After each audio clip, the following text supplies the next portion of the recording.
Mukhang iiwan na ng TV5 ang imahe nito bilang isang pangunahing TV channel para sa mga sporting events.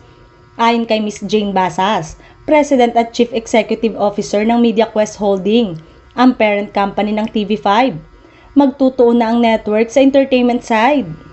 Ayon kay Basas, ang pagpapalitan ng TV5 tungo sa isang full entertainment channel ay maaaring magbigay ng positibong epekto sa pinansyal na aspeto ng network.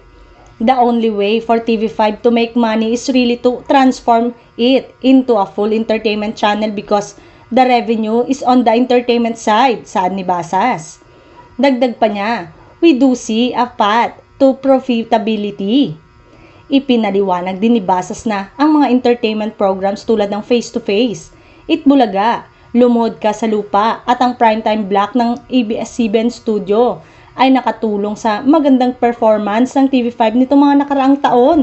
Umaasa rin sila na ang kanilang bagong game show na Will to Win ay magkakaroon ng positibong turnout. Sa bagong direksyong ito, inaasahan ng TV5 na mas lalo pang magpapalakas ng kanilang posisyon sa industriya ng telebisyon sa pamamagitan ng pagtutok sa mga programang nagbibigay ng aliw sa mga manonood.